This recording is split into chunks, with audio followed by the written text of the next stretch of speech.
खुलुमबाय बड'लेण्ड रादाब नायगिरि बयखौबो बरायबाय। उदालगुरि जिल्ला एबसुनि खुंगा 13 बोसोर बैसोसिमनि हौवासाफोरनि जोलुर बादायलायनाया थुंगेबाय। बड'फा गोजोरथियारि सोलायनाय मावथांखिखौ बिथा खालामनानै उदालगुरि जिल्ला एबसुआ जिल्लानि सिङाव थानाय दखरा एबसुनि 13 बोसोर बैसोनि सिंनि जोलुर गेलेगिरि हौवासाफोरनि थाखाय बे जोलुर बादायनायखौ खुंफुंदोंमोन। बे जोलुर गेलेनायनि जोबथा बादायलायनाया मैया थामहिनबा 31 जुलाइ खालि जोबनानै थाङो।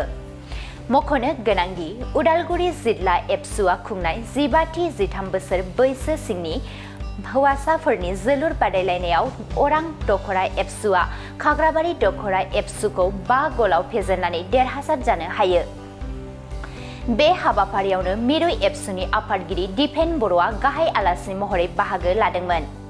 बेनि अनगायैबो लोगो आफादगिरि दिनेश ब्रह्म आरो नेहाथारि आनन्द दैमारि आरो उदालगुरि जिल्ला बेंगिरिजों लोगोसे ओनसोलनि मेलेमजिबि सुबुंफोराबो बाहागो लायो। बे हाबाफारियावनो बाहागो लानानै मिरु एबसुनि आफादगिरि दिपेन बर'आ रादाब बिबुंथिनि गेजेरजों मा फोरमायदों गुवारै मिथिनानै लादो।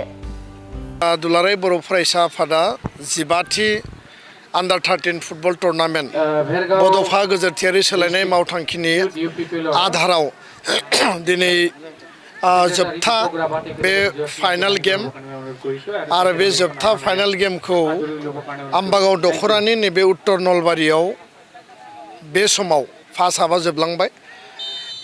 जों खेलाखौ फार्स्ट हाफखौ नायबाय। अरां दखरा 3 आरो खाग्राबारि दखरा 0।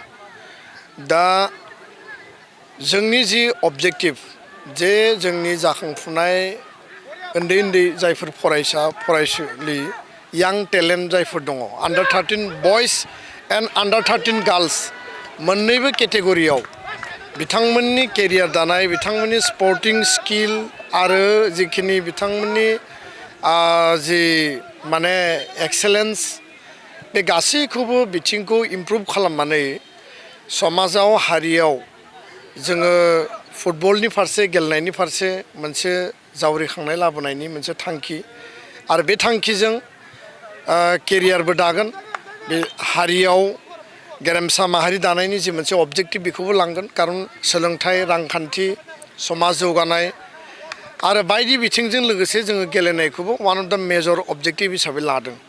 थांनाय बोसोरनि आन्डार 13नि जिखिनि जोंनि गेलेगिरिफोर दंमोन बिथांमोनखौ लानानै स्टेट लेभेलाव जोङो देग्लाय आसाम फुटबल एस'सियेसननि आन्डाराव आन्डार 13 जोङो स्टेट लेभेल गेलेदों आरो बिथांमोना दिनै नेसनेल लेभेलाव आइ लिग गेलेनो थाखाय सेलेक्सन जाबाय। दा बेखायनो दुलाराय बर' फरायसा आफादा जि खामानिखौ मावो सिरियासलि मावो, जि खामानिखौ मावो जोबोद गोसो होथाबनानै मावो आरो बेयाव जाफुंसारनायबो जों मोननो हादों। दा बेखाय उदालगुरि जिल्ला एबसुआ 15थि खुंदों। गुबुन जिल्लायाबो दा आन्डार 13नि माने बे फुटबल कम्पिटिसन टुर्नामेन्टखौ खुंगासिनो दङ। मिजिंथिदों जे जोंनि जायफोर स्पिरिट गोनां यां जायफोर स्टुडेन्टफोर बिथांमोना फरायनाय आरो गेलेनायाव कनसेन्ट्रेसन होगोन। ड्राग्स जौ जुवा बायदिसिना जि थासारि इलिगेल आरो एन्टि ससियेल एक्टिभिटि जुदि गेलेनायाव गोसो मेलेम साइक'लजि आरो फिजिकेलि बिसोर बेस्थ' थायोबा बे समाज बेरेखा हाबाफारिनिफ्राय बिसोर गोजानाव थागोन। बेबो अबजेक्टिभ। गार्जेनफोरनि बिराद मोजां रेसपन्स दङ। गार्जेनफ्रा जेब्लायबो गावनि गथ'फोरखौ नैबे टुर्नामेन्टआव फाथायहरदों। खारन एबसुनि सायाव गार्जेना बिसास दङ आरो बेखायनो एबसुआ जि मावो सिरियासलि मावो, हारि दानायनि थाखाय मावो आरो दुलाराय बर' फरायसा आफादनि बे जार्निया कन्टिनिउ थागोन। उदालगुरि जिल्ला एबसुखौ आं धन्यबाद होगोन जे बिथांमोना खोब सिस्टेमेटिक आरो खोब डिसिप्लिननि गेजेरजों आन्डार 13 फुटबल टुर्नामेन्टखौ खुंदों। बे टिमा थांनानै मिरुनि आन्डार 13आव सेप्तेम्बर अक्ट'बराव बिथांमोना गेलेगोन आरो फाइनाल सेलेक्सन जाखांनायनि उनाव फिन स्टेट लेभेलाव गेलेनो थाखाय जोङो तयार खालामगोन। गोजोन्थों।